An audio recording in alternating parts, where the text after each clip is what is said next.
Hey, I'm Dave Krypton, and welcome to Whitecap, the Canadian sailing podcast. Today on the podcast, I'd like to welcome Captain Glenn Shephard, a Montrealer and star of the Bravo reality series Below Deck Sailing Yacht. Based on Instagram followers, he may be the most famous Canadian sailor of all time. Now in its fourth season, the show follows the trials and tribulations of Captain Shephard and his crew as they go through a series of charters with high-end guests aboard the super yacht Parseval 3. Captain Glenn, thank you so much for joining the show. My pleasure. Thanks for having me. So, tell me quickly just about Parseval 3. What kind of boat is it? How long is it? Tell me about the yacht. Parseval 3 is a Perini Navi, which is a shipyard, an Italian shipyard. They're the biggest builder of big sailboats in the world. They've launched over 50 of them, and I would say probably at least 30 are over 50 meters, which is something like 160 foot, something like that. She was built in 2005. I joined the boat in 2008 as a relief captain and then became a full-time captain in 2009. And then I've been on board since then, which is, I think, something like 13 or 14 years. She sails really well. She's aluminum hull and superstructure, catch rig. The main mast is 62 meters off the water. She won lots of awards for, best sailboat over 50 meters when she was launched, best interior, stuff like that. Good. She's a really nice boat. We did a lot of regattas with her. Well, yeah, we'll get into that because this is generally a racing podcast. So we'll get into that. But I'm also a huge fan of Below Deck Sailing Yacht. So fun. You're such a great presence on the ship, having watched some of the other captains of the series. There's a real father energy, but not a strict father, but a father that's ready to step in if any shit goes wrong. So anyway, really appreciate your character on the show. Thank you. So we usually start out with short answers. So you ready for some short answer questions? Yep. Okay. Your favorite sunglasses? It's got Maui Jim or Oakley. Okay. You're always rocking some great sunglasses on the show. Can you tell me the difference between a yawl and a ketch? On a yawl, the mizzen mast or the after mast is behind the rudder post. Not necessarily behind the wheel, but behind the rudder post. Oh, wow. It's usually behind the wheel, but the wheel could be remote from the rudder post. So it's a stabilizing sail aft of the rudder post on a yawl. That part, I maybe when I was a kid and I was learning about that, there wasn't that kind of thing where the rudder could be behind, but the wheel could be ahead. What is your favorite point of sail? Favorite point of sailing? I'm a cruiser. I'm on my cruising boat right now in Bodrum, Turkey.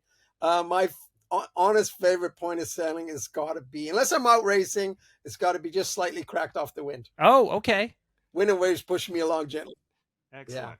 Yeah. I don't mind a hard beat if the boat's up to it and the crew are all up to it. But on Parseval, often that gets the guests excited and they have a lot of fun. It feels more, going upwind feels more energetic and more action.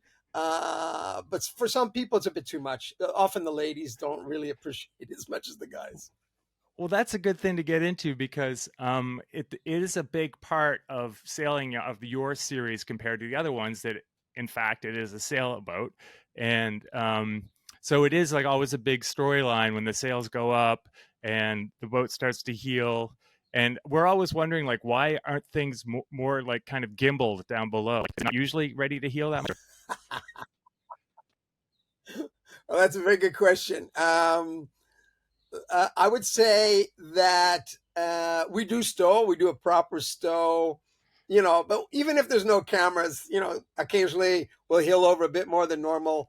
But a little bit inside baseball is that, they'll capture some stuff flying and they might use that over and over, because our job is to sail the boat and make sure the guests have a great holiday. Production's job is to create an entertaining exciting, interesting TV show. So they're not making anything up. There's no script or anything like that. But what they choose during the edit process, they want to make it interesting. Right. So we may not heel over as much. Stuff may not go flying every time we sail, but a little bit of creative license in there to make it more interesting. But yes, it's true. Stuff flies, especially around the galley. And we do get it cranked over hard. There's a lot of times the guests want to have a hard, like a Please fun come sail, back. and so I like to think that the interior and the deck department have stowed everything, but It is a special moment every time when the sails go up on your ship compared to, other things, and people get really excited about the sailing. As somebody who's like been sailing since I was 8, it always seems like, do you think that people's connection to sailing is like almost more special now because there are a lot less sailors than there used to be, maybe, or lots less sailing boats? I think so. I think so. And I think sailing, captures the romance of the sea because back in the day, before they had diesel motors and whatever, mechanical engines, it was the only way to get around. And that's what everyone was doing. And then when it became easier just to motor around, then people started doing that. But some people love the old way of doing it, love the power of nature, love, the peace and tranquility of just having sails up, you know? So I think people, yeah, some certain people anyway, connect with that and really enjoy that experience. Yeah, my dad used to always say, we had a CNC 35 growing up, a small keel boat, and he used to always say that was the best part of the day is when you turn the motor off. Oh yeah, 100%, 100%. And you guys make a deal of it always, so there's a nice shot usually of the engine going off from below, and then you get this, beautiful moment where the sails take over. Yeah, no, it's very nice. So we're still going to the short answers, even though it was a nice long answer. What's your favorite knot? My favorite knot, probably a bowline. It's clove hitch and a bowline, rolling hitch. Those are those are the standards. But I think a bowline is a very useful knot. You know, It's so great, and its simplicity is just lovely. And I think most people answer that. I know you guys use a monkey's fist on occasion, right? Because you're trying to toss lines out to dock. that's right. Um, Tell me about your favorite place you ever sailed. Well, I'm in Turkey right now, and I love Turkey. But I think if I had to pick one place, Greece in general is my favorite area to sail. And where? Well, I love all of Greece, so it's kind of hard to pick one place. But I'll say I haven't been to the South Pacific yet. So, Okay. Do you have a favorite song about sailing or the sea? what is that song? Christopher Cross. I think Sailing. Is that what it's Oh, called? sailing. Yeah, that's a Yeah, beautiful yeah. That's song. a great one for I love sure. that. I think all Um, sailors, all sailors love that s song. yep, yep. So you grew up in Montreal. Tell me about your upbringing, and did you do any kind of boating as a kid, or? I grew up in the West Island of Montreal. My family's English Canadian. My French is horrible. Living in the second largest French speaking city in the world, obviously you pick some up. But the West Island, when I was there, was a little bit of an English enclave, and you really didn't need French. Um, Around the time I was in high school, or maybe just before that, in elementary, they started pushing French more, strongly. And I was never very good at it. But I didn't sail when I was in Montreal. I can remember going down to the Caribbean, down to Barbados with my folks, and going out on little motorboats and having fun on the sea. But I didn't grow up sailing dinghies. I think I was 24 when I probably was around maybe 22 when I first started thinking about sailboats. And when I was 24, I was backpacking around Europe, end up in Rome, met a guy, got on a classic motor sailor, and spent the summer on that, and I was hooked. And I knew I would eventually get my own boat. It took me a while. I think that was in '84. I bought my first boat in '92, so it took me a while. I was doing Southeast Asia and traveling. And yeah, since then I've had boats. And in 2000, I decided to, after spending a lot of summers in Greece and south of France on my boat, I decided to try super yachting. So Okay. I got in Fort Lauderdale in 2000. So your goal once you got on the first boat and you were as a crew, you weren't thinking like career in this industry. You were thinking I want to get my own boat. No, I already had my own boat I had my own boat for 8 years, and I used to cruise a lot in the Med during the summers, before I started super yachting.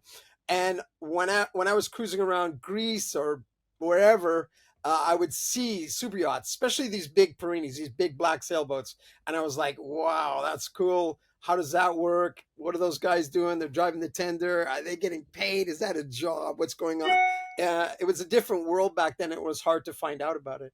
But I was doing my own thing, and I figured in 2000, I had all my stuff organized, and I thought, I'm going to go give this a try. I wasn't sure that I wanted to work on super yachts. I mean, just because you love golf doesn't mean you want to work at a golf course. You might. And I was worried that working on a boat might ruin boating for me if I'm doing it for work, not for pleasure. But I figured, I had my boat in Greece. I came over, spent the summer in Greece, put her away, actually right near where I am now, an island called Leros, maybe 20 miles away, and flew to Fort Lauderdale and borrowed my dad's camper van. And I knew a guy who was staying in a crew house, and I figured I'm going to go give this super yachting thing a try and see what happens. Started off working at the Fort Lauderdale Boat Show, cleaning boats at 4:30 a.m. before the guests, before the audience came in or the visitors came in. And from that, I got another job cleaning like Browards, 100-foot Browards, 110-foot Browards and stuff like that, Hatterases and stuff like that. And that led to a permanent job on a 38 motor yacht in Fort Lauderdale. Worked on that for a few months, and then crossed the Atlantic on that one, came over and did 9 months on that boat, got off it. A week later, I was on my first Perini. My first big sailboat was another sister ship to Parsifal, but an older version. But that's kind of my sailing history, and my how I got into super yachting. I worked on Mirabella 5, which is the tallest sloop in the world. Oh wow. 75-meter long boat, which is, I don't know, 230 feet or something, with a 90-meter rig. I mean, the rig is longer than a football field. That's insane. Largest object ever built out of carbon fiber. The front section of the rig is one long piece, 90 meters long. Yeah, crazy boat. Mirabella 1, when it was launched, was the biggest sloop. They built it in Thailand, and they dragged the hulls through the jungle behind elephants to get it to. Oh my god. Yeah, Google Joe Vittorio and have a look at the Mirabella. There was Mirabella 1 and 2 and 3, and then 5. He said, "I'm going all out," and he built this giant boat. It was amazing. It was a big deal. It was a big deal when it came out. But I was on that boat as mate, and I was on as captain for a little while. From there is when I went on. From there is when I went on to Parsifal.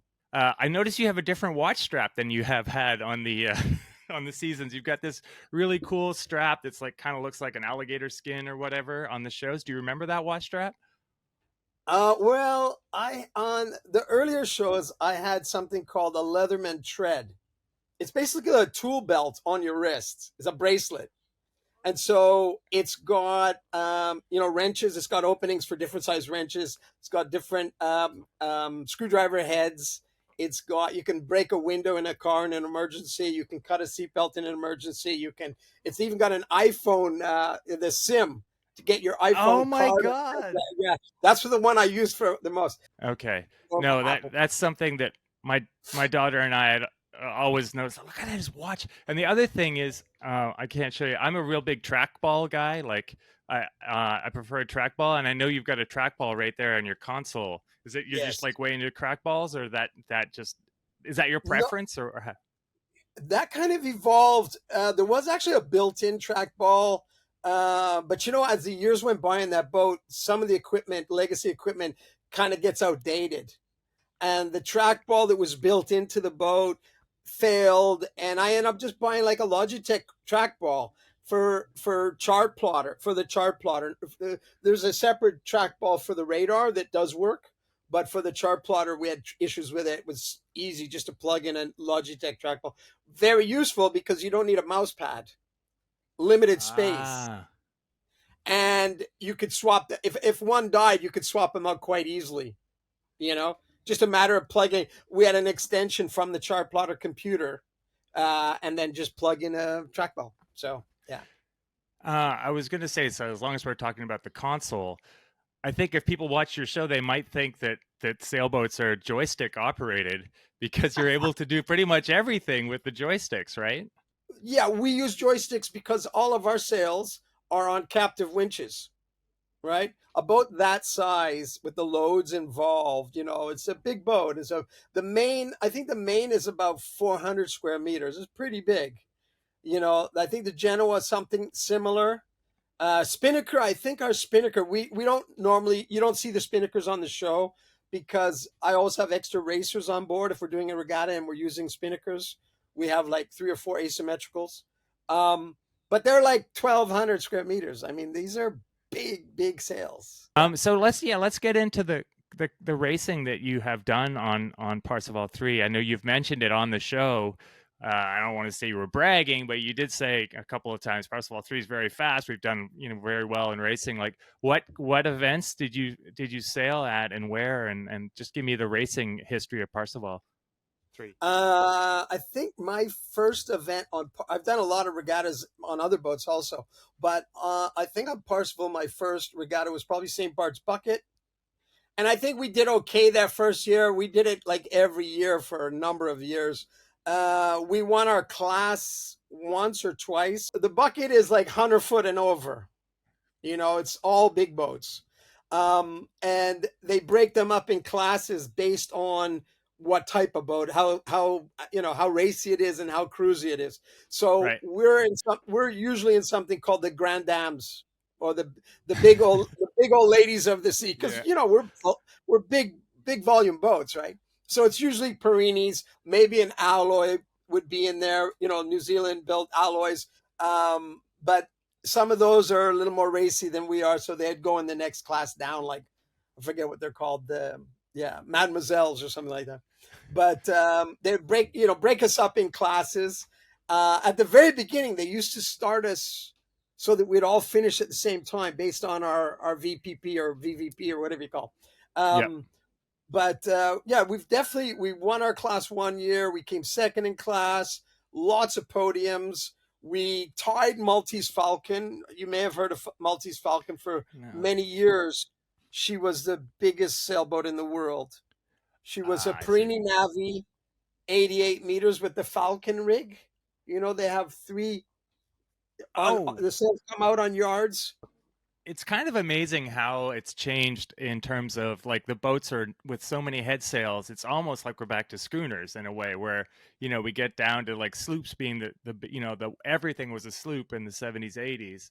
And now like with the asymmetrical spinnakers, and then it's just like more sail area or something, but it's there, there were not even any catches really in that time. It was just all sloops. And now, like, it's really cool. It's really the development of those head sails is impressive. Yeah, I think what drives it, most Perinis are catches. There's only a handful of sloop Perinis. The height of the mast to get the aspect ratio correct on a big boat. I mean, Mirabella 5 is 90 meters, 300 feet of mast. It's insane. And the sail on Mirabella 5, that was a massive challenge to be able to manage that sail. That sail is 2.5 tons.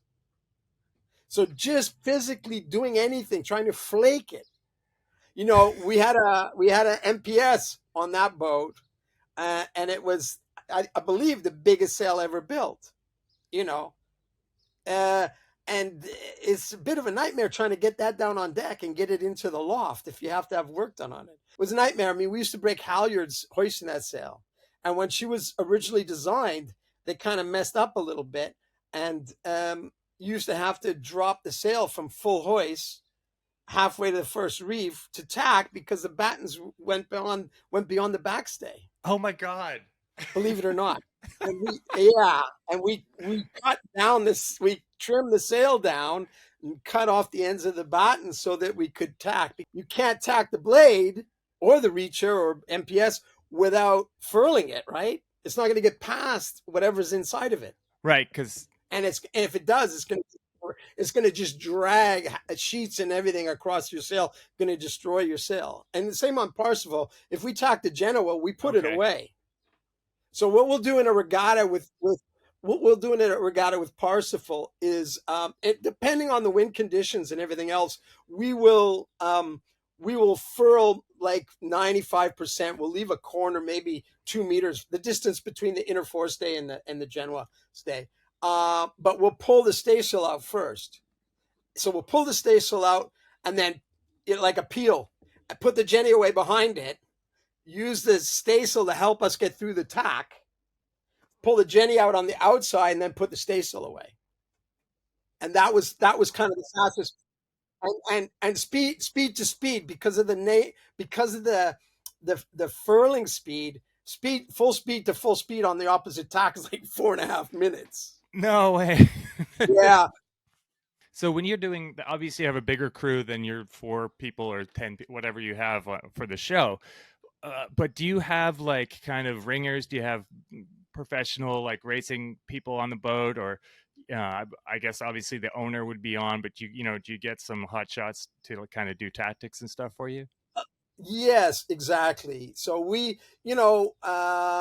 Perini, the St. Bart's Bucket especially, and of course the Perini Navi Cup in Sardinia, which we've done a few of those. When I was talking about Maltese Falcon and Mirabella 5, we tied Maltese Falcon on points in one Perini Navi Cup. And I think, I'm not saying for sure, and people will probably be upset at me, but I think they kind of designed some of the courses to favor Maltese Falcon, to give her a little bit of an edge, if you know what I'm saying. And that's Yeah. that's why. And she won the first. I think she won the first, at least the first two before that, and then the one we were in.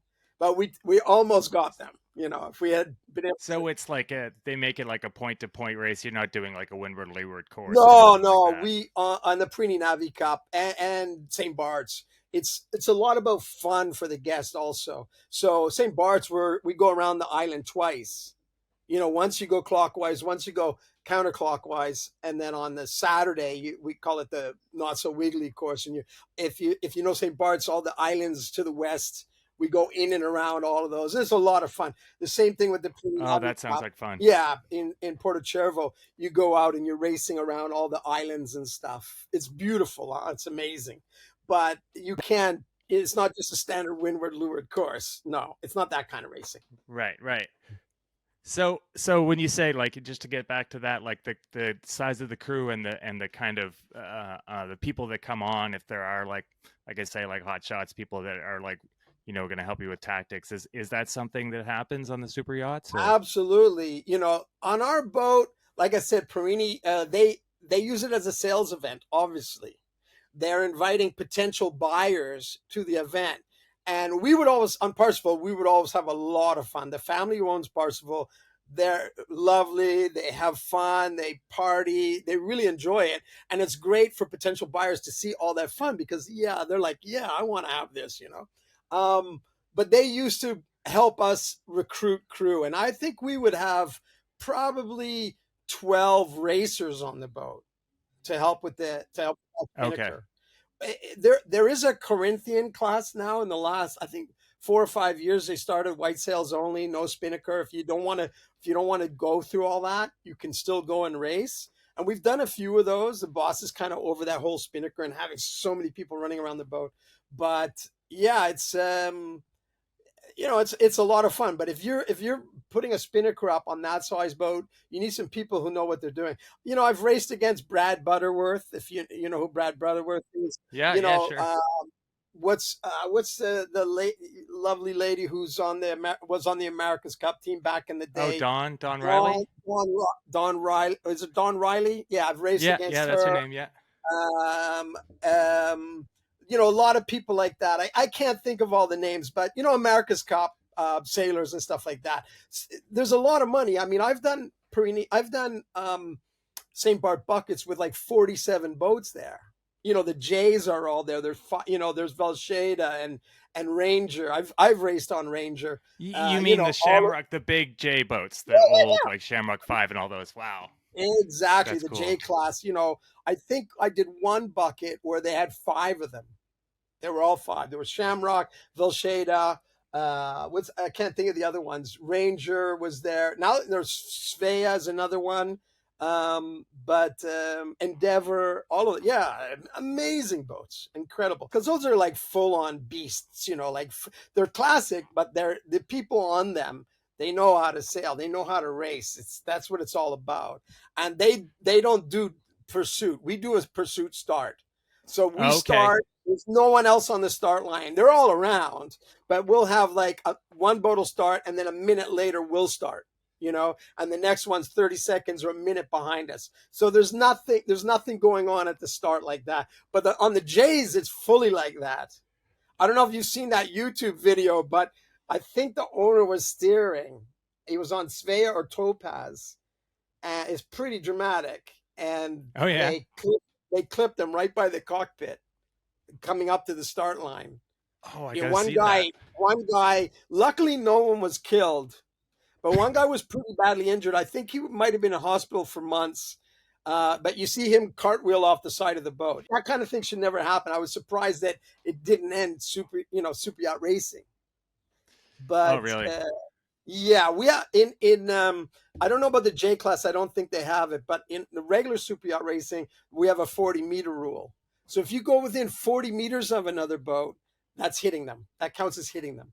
Wow. That's Yeah, that's interesting to our listeners who do a lot of racing. Like that's it's a bit complicated. And then there's some special rules about proper course. They have to tone it down because these boats are big and heavy, and someone would get killed, and nobody wants that, obviously. And so we have super yacht racing rules. There's a super yacht in appendix to the normal racing rules. So okay. yeah, it never used to be that. I remember when they implemented the 40-meter rule, it was sort of like a gentleman's agreement not to get too close before that. And I remember seeing another Perini like a meter off my transom as we're going around the mark, and their bow is coming down, our transom's coming up, and there's like that much space between them and stuff. I saw some crazy stuff, and so that's why they had to bring in that 40-meter rule. But even That then, sounds it's yep. safe. And that's what it's all Right. about. Right. Yes, one time I was racing J24s in Newport, and all the J boats were having a regatta at the same time. Just unbelievable boats to see up close. Just beautiful. Oh yeah, amazing. So I'm all over the place here, Glenn, but it's been a fun That's fine. talk. Um, you did. I saw a picture of you with Phil Robertson from SailGP. I don't know if I mentioned it yet, but this is my season 3 premiere, and Phil was my first ever guest on the Oh, show. Yeah.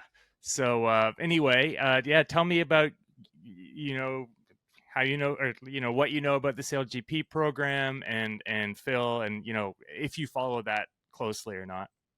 oh, absolutely. I follow it. So what happened was the gentleman who started. Do you know who the gentleman who started the Canadian team? Yeah, Fred Pye. Exactly. So he got involved with that, and I guess he bought the team from SailGP because they're trying to, you know, have it self-sustaining. So he bought the team, and I was in the Caribbean on Parsifal a couple of years ago, and he saw the boat. I think he recognized it from the show, and he's like, "Oh, Glenn's Canadian, and I've got a new Canadian sailing racing team. Maybe there's some synergy there. So he reached out to me. We met up and he said, well, we don't start until next year, but we'd like to invite you out to San Francisco to watch the final of season 3. And I said, 100%, I'm coming. And so I went out there as their guest and met all the team from SailGP. And, I'm to be honest, I didn't meet Phil. There was some stuff going on. He had just gotten off the Spanish team. Yes, And yes. and I think he wasn't really happy about the whole situation because the Canadian boat wasn't meant to be until a couple months later, even though the team was set up. So I didn't meet Phil at that time, but Fred put on another event in Montreal. I just happened to be in Montreal visiting family at the time, so we got together. And Phil was there, and I met him there. So he's a great guy. Fred's a great guy. Phil's a great guy, and I'm just blown away by how well the Team Canada has done. And I see enormous potential. I think Phil's amazing. He's like, you've seen him in the starts. He's Yeah. not, he doesn't pull punches. This guy is like, he's gutsy. And I'm so, because I think they're pretty good in the standings for Yep. for a fresh team. I'm really impressed. And you saw that they made it to the final again in New Zealand. Yep. And they ended up third in the final, but so what? That's pretty good. There are a lot of teams who it's like just be in the final. You know what I mean? Absolutely. That's so Yeah. I see great things in their future. And they're a growing team, but they're doing really well. I think they in the standings overall they haven't had the best year, but they win a lot of starts and they're consistent, and I see great things in their future. Absolutely. I mean, they went out and came third in the first event. We were all pretty sure, because I had just interviewed Phil, and we were all pretty sure that it was going to be ninth for the whole first year. And they went out in Bermuda and came third, and they won that first year. They won New Zealand, I think. So it's incredible. That's right. Which I think was just over a year ago. So no, they've amazing team. I'm blown away by them. I want to go and see some more races. I have been thinking. My family lives in Halifax. My mom lives in Halifax, and they've announced that they're racing in Halifax in June, which is a month and a half away. But I'm busy cruising in Turkey, and I don't know that I'm going to make it. I would love to go. I don't know if you saw their latest YouTube video, but a good buddy of mine, they took him out racing in New Zealand because he's a yes, of course, Colin. Yeah, exactly. From the show. Colin's a good buddy of mine. Obviously we work on the show together, but we do other stuff. I was sailing with him in kind of a flotilla in the BVI's in December. We had 11 boats, and it was a lot of fun. And he got to go out, and I was amazed because you can really see it about how incredible it is. Like he couldn't believe it. I would love to have the opportunity to do something like that. So if I ever get the opportunity to go, 100% I would do it. I'm sure they would take you out if you ever got into the same city. Well, if there's a chance to do it this year, because I plan to be in Turkey for a couple more months. It's not impossible, but I'd love to go and see the race in. It's not my hometown. Montreal is my hometown, but it's my folks' hometown. They're originally from Halifax, so I've spent a lot of time there. And just to see it and support the Canadian team would be amazing. Well, hopefully, if all the stars align, and we'll have one. If the team keeps going, then we'll have one next year. And I remember when for a while that was like one of my questions, because we didn't know where the race was going to be. It was either Victoria, Montreal, Kingston, or Halifax. And Montreal, sorry, Montreal. It would be such a great, if Montreal was a good place to sail, that would be the most amazing place, because it's such an incredible city. But yes. I'm sorry, I've sailed there probably 10 times. I don't think I've ever hiked out once, and I'm sorry, but I think they made the right choice to put it in Halifax. I have to agree for sure. I do have to talk about the show a little bit. First of all, is there going to be a season 5? Season 5. Let me put it this way diplomatically. Yes. I went to BravoCon in Vegas last year in November, October, end of October, and Bravo during BravoCon they announced that season 5 of Sailing Yacht is coming. So I can That's say that. awesome. I can't say who's on it other than that I'm there. Can't say anything else other than that. So, but Okay. season 5 is coming. Yeah, Well, that's good to know. I'm excited about that. I well, yeah. I can't get into the other. I mean, I can sort of watch it, but without the sailing, it's not as exciting to me. And I think season 5 is going to be a really good season. I think the audience is really going to enjoy it. So, can you tell me how you got involved with Below Deck? Okay, well, I'll be honest with you. I wasn't really watching a lot of reality TV, and I knew there was a show about the super yacht industry, but my perception of reality TV was like fake reality. Like people would tell the crew member, okay, you're going to go fight with him today, and you're going to sleep with her, and that's how we're going to make this show. That's how I thought it was. So that wasn't really my thing. But anyway, they had original Below Deck. They spun off Med because it was popular, and then they said um, maybe we should do another spin-off. And they started looking for a sailboat in the charter market, and they couldn't find one. And not so many charter boats in super yachts. So somebody mentioned my name because I have like a network of captains that I help keep in touch, big sailboat captains. And somebody mentioned my name to the producers and they said, hey, if you reach out to this guy, he might be able to find you a boat that's not in the charter market directly through the captains and their owners. And so they reached out to me and said, can you help us? And I said, yeah, I'm more than happy to help you. But I said, maybe the boat I'm on might be suitable. Oh, At that time, we weren't in the charter market. But after talking back and forth for a year, I mean, when they first contacted us, they wanted us to go to like the Whitsunday Islands, and we were in the Med, and we're like, that's really far away, right? So you can't charter the boat for 8 weeks if it's going to take us, 2 months to get there and 2 months to come back, and forget it, it's not going to happen. And so, but we went back and forth a bit, and then we settled on doing it in Greece. And I suggested to the boss, and he said, yeah, maybe we wanted to get back into charter, and that's kind of how it happened. Some producers came out to the boat to see the boat, met me, thought maybe would you be interested in being on the show? And at that point, I was only trying to drum up some business for the boss. But I said, yeah, I thought about it, and now I'm glad I did it. But that's kind of how it started. Yeah.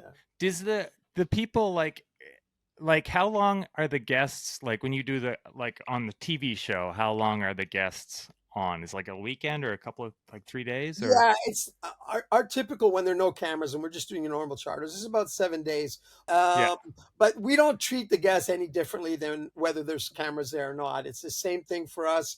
We're just running the boat.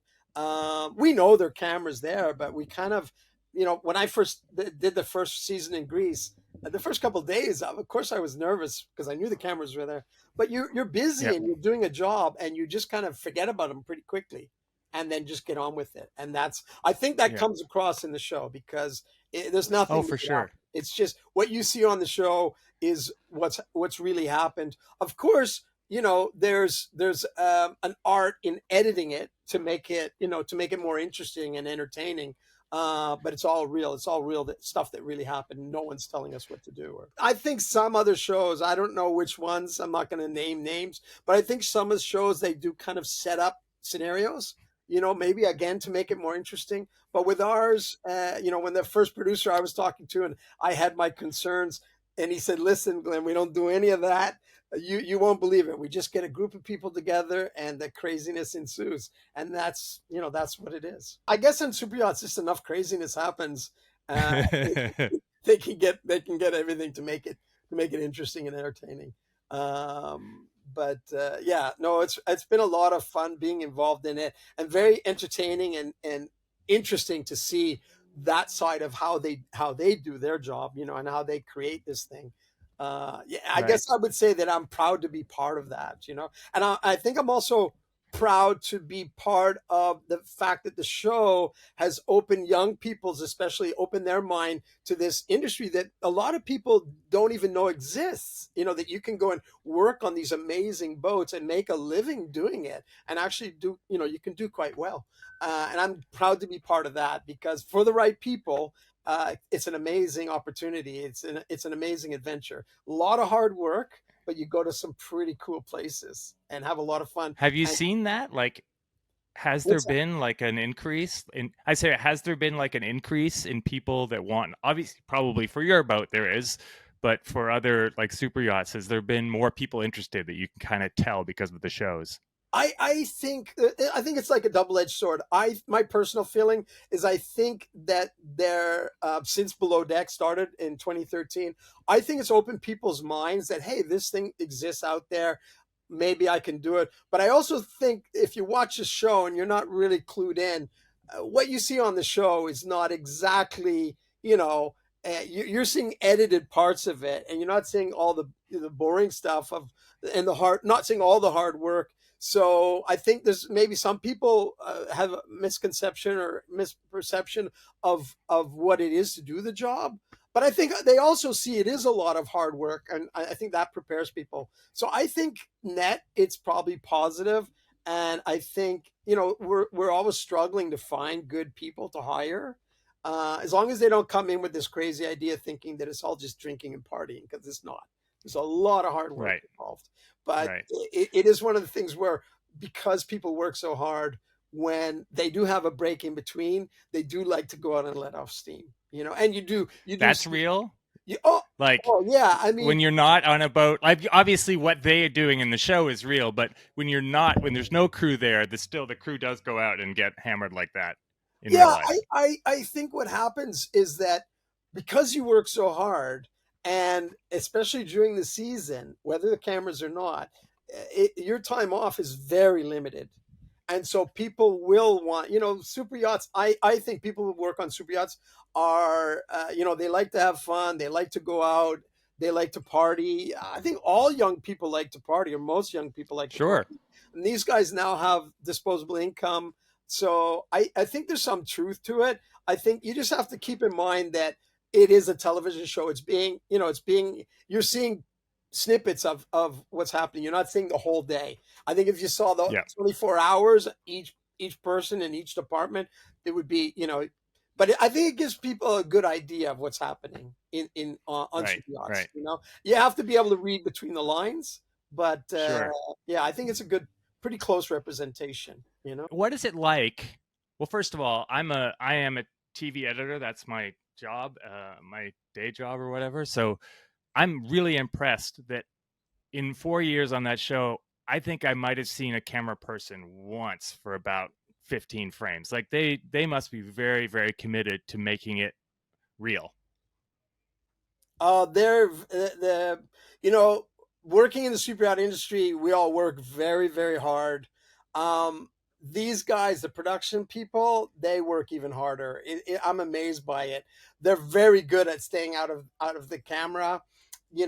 Occasionally I will speak to a producer about something logistics, and just as that's happening, a crew member will come running through the wheelhouse with something happening, and they'll just duck down out of the way. We don't acknowledge the production staff. We don't say good morning to them. They're there. They're like kind of like flies on the wall. We just get on with running the boat. We don't interact with them, the crew. We run the boat. We know they're there. There are some mounted cameras, some camera teams walking around. There's audio people. We just get on with doing our jobs. And, they work really hard, and they're very good at their jobs. Yeah, that's all I can say. Who are the crew members that you thought were great, or you enjoyed, or you have kind of good relationships with? Who are your like favorites, kind of? Well, it's kind of hard to pick favorites because, it's like picking your favorite kid. I love them all. Yeah, yeah, There's some people that I might not want to work with again because they didn't quite cut it. But I still like them as people. So it's kind of hard to pick favorites. But Daisy's amazing, Colin's amazing, Gary's amazing. They're all very strong crew members. These are people that don't just do it on TV. This is the real job, Right. and occasionally it's filmed. There's like the same for myself. I mean, I work on, up until recently, I was working full time on Parsifal, but I'd only be on the, filming for a couple months a year, So, yeah. Yeah, no, it's a, I could go on about Parker being the best Parker he could be, or you had to fire Tom and all that stuff, but it's fun. Yeah, I mean, I had to fire Tom just because what would happen to me if I kept him on and I put him back on anchor watch and the same thing happened again? You know what I mean? I love Tom. He's a great guy. He messed up pretty bad. It was very serious. You saw what happened. Yep. But yeah, and Parker just didn't want to be there at the end. Okay. So I have a section that I call Hijack the Guest, and that's where I try to get the guest to give me personally some advice on different things. And I wondered if you could give me some tips on docking, just some thoughts, some tips. Well, most of my sailing has been done in the Caribbean, where on Parsifal, anyway, we do a lot of stern to, or what people call med style docking. I guess it has to do with space and the layout of marinas. But most of my sailing here in the Med is definitely backing up to a dock. And I feel coming alongside is generally pretty easy if I'm going into, a fuel dock or something like that. And I'm lucky enough to have that space. But what I do, it's the same thing everybody does when they're backing into a spot or onto a wall. You have to think about prop walk, transverse thrust. You have to think about having enough speed for tracking so that the boat will want to keep going.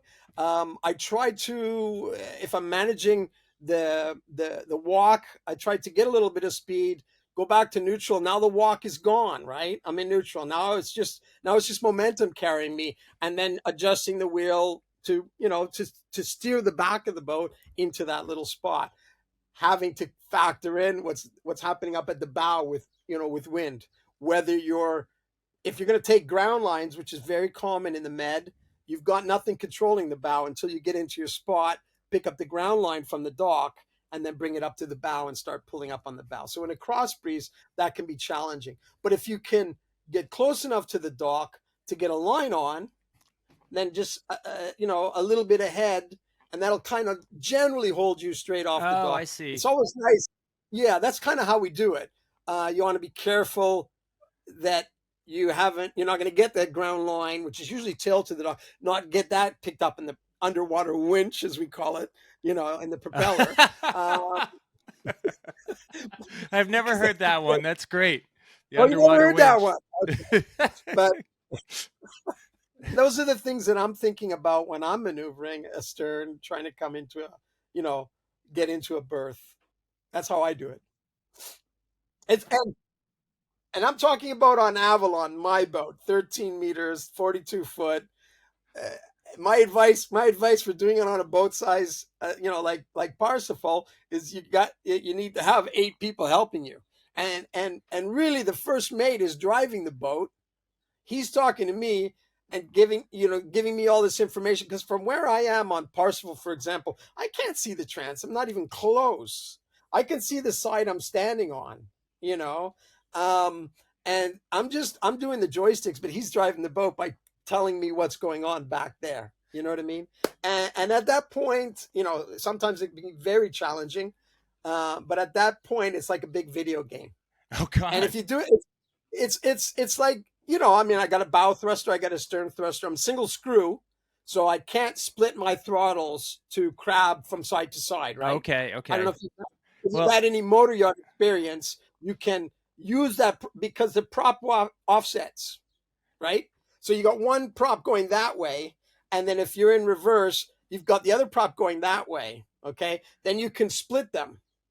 Oh, so it's turning as if you had your feet on something and you're spinning. Yeah. Exactly. So when you split them, then they can both be going the same way, and they're offset from the center line. So one's pushing this way, and one's pulling that way. Yep. They're both walking that way.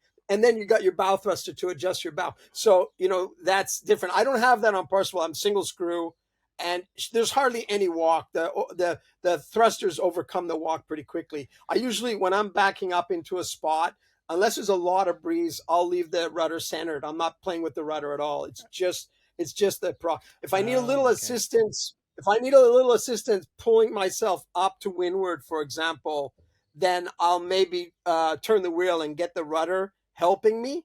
But I'm still relying mostly on the thrusters. Okay. Oh, well, I'm only got one outboard motor, but just go in slowly and then put it in reverse and turn it towards the dock when I get there. Exactly, to pull you in. And you've got like 30 people watching you, right? Or more on these like super yachts everywhere. 100 sometimes, like at the Bucket or Monaco or Saint-Tropez or somewhere, Porto-Cervo, you'll have tons of people watching. It's fun. I like watching boats back into a tight spot. Right, but don't you have people that are like just sitting there with their arms crossed, like waiting for you to mess up? Yeah, but what are you going to do? You do the best. I think one of the things that comes with it is the repetition of docking gives you a confidence. And the confidence helps you when I honestly feel it's not as hard as it looks. Okay. But part of that is because I've done it so many times. And for me, it isn't as hard as it looks. But people will come and pat me on the back after I dock, and it wasn't really challenging. And they're like, wow, that was amazing. And for someone who's never done it, it's a big boat into a tight spot, I say all that, but if you see in, I think, season 2, I hit the dock hard in Croatia. Yes. I wasn't going to mention that. I would ask. I mean, that was one of the most, as a sailor, that was the most, I didn't care as much about people making out in the hot tub so much as you guys ran the transom into the, tell me about that. How did that happen? Well, it's funny because right after it happened, it's the only thing anyone wanted to talk about, like Andy Cohen on Watch What Happens Live, give me a hard time about it. What happened there, I parked that boat successfully without any incidents like that for 15 years. What happened there was we have a variable pitch propeller, so we can feather the blades. But with the speed of the shaft, I didn't realize this at the time. It had never happened to me before, but the pitch of the blades got locked in reverse. Oh. So I was going forward, but she was still accelerating back towards the dock. The guys are going, stop, stop, stop. And I was already ahead. When you're spinning fast enough, it kind of locks in reverse. Okay. So when we hit the dock, I was a passenger at that. Nothing I was going to do was going to stop it. I actually had to come out of the maneuver curve to get off the dock. So we hit it, and we were still pushing against it. We were very lucky. We didn't do any structural damage. We did some paint damage and filler damage, but we had a bit of filler and paint on it within an hour. Okay. Before the next guests arrived. Okay. So, and it had we not had a free paint job waiting back at the shipyard, that would have been a $50,000 damage. Oh my God. But in the end, it was nothing. And we painted it 3 more times after that, and they still didn't get it perfect. Oh, and then we just lived with it. So the other show related thing, you seem to be eating a lot. You're always got matzo crackers, and at one point I think I heard you say this is a cashew party or something like that. Like, what's that all about? Probably. I like snacking when the kids are off playing, and I have the boat to myself and it's peaceful.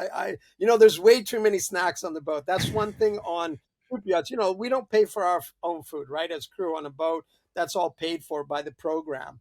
And the stews and the chef will go out grocery shopping and buy all kinds of goodies and all kinds of stuff. And there's a cupboard full of goodies. I try to stay away from it, but occasionally I partake. As far as the matzah, it's not matzah. It's a Sardinian flatbread. Oh, wow. And yeah, and I stock up when I'm in Sardinia, and I've had it here. If you search through my Instagram, you'll find a story from like 2 or 3 years ago where I explained the whole thing. But it looks like matzah, but it's not, and it's delicious. It's a delicious snack because it's flatbread and it's a little bit oil, and it's really nice, Okay. delicious. So that's actually happening. It's not like they took that from other places. You just, when they're out partying, you hit the snacks. When they go out partying, I get a little bit of me time, and I take advantage of it. I Okay. chill out, and yeah, I'll dig into the snacks or, just enjoy my time. Well, you're a fit gentleman, so you should be able to hit the snacks on occasion. Thank you. So now the next section we have, I call 3 big questions. So Okay. the first one is, what do you love about sailing? What I love about sailing, for me, the main thing is, I love the water, I love the boats, I think everybody loves the sea. If you go to a marina anywhere, you'll see a lot of the general population hanging out at the marina, even though they don't own a boat. People just like to go, and that's why there are nice restaurants in marinas. Something about the sea that we love, the view, blah blah blah. So it's all of that, but it's also, for me, my boat, my personal boat, is like a floating apartment that I can take to all these exotic locations. So that's kind of the big thing I like. And, hence I'm a cruiser. I love the racing side of it too. I'd love to get back into more racing. But for now, I get my racing fix from watching SailGP and America's Cup and a little bit of match racing on YouTube and stuff like that. But though, yeah, I just love the water, Okay. you know? And so the next one, you talked about the first boat you were on and how you felt like this was going to be the rest of your life when you got on that boat in '84. Is there some part of it, like, what do you feel like, sort of, in terms of your career or in the industry of sailing and of yachting? Like, what are you kind of most proud of? I guess also the show, if you wanted to put that in there. But what are you really proud of? I don't know if I would call it proud. I feel privileged. I feel like, I've been kind of nomadic my whole life. I moved away from Montreal when I was quite young, and I've lived all over the world. I stumbled into yachting, and sometimes I try to think, if I didn't play around with boats, what else would I be doing? And I love boats because you can go so many places on a boat. You can set your sails and cross an ocean, go to a different continent. Um, so, what was the question Well, exactly the again? question is like kind of what you're most proud of in your sailing Oh, journey up until proud now. of.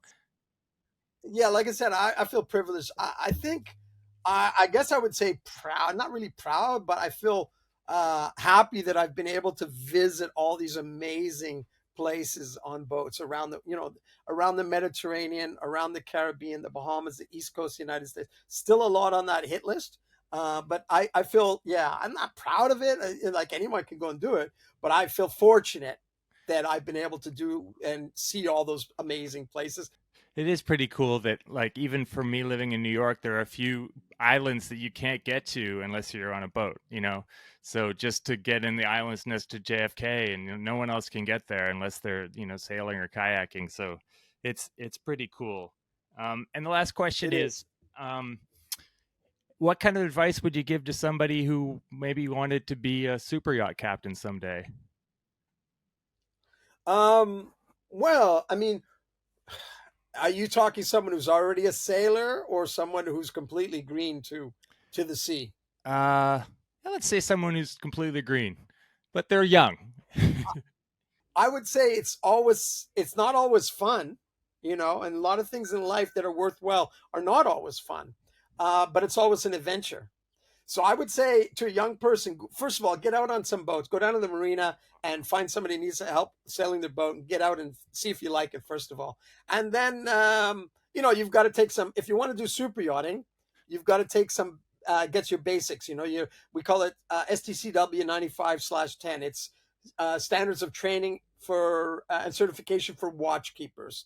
And it's your basic safety, your firefighting, your medical first aid, your social responsibilities, and all that stuff. I think it's a 1 week course. It's about $1,000, 1,500, something like that. So you want to get that out of the way. You need a basic physical, and that's enough to get started in an entry level position. Once you have the basic certification that's required, I would say go where the boats are. So if you're in the States or Canada, you probably want to go to Fort Lauderdale, Newport, maybe Annapolis, West Coast. There's not that many super yachts. If you're in Europe, you want to go to Antibes near Nice, Monaco, that area, or you want to go to Palma, Majorca. Especially if you want sailboats. Got it. Well, Captain Glenn, thank you so much for being on the podcast. It's been I really appreciate your time. My pleasure. But like I say to end the show, sail fast, have fun, make friends. I'll see you on the water. See you on the water.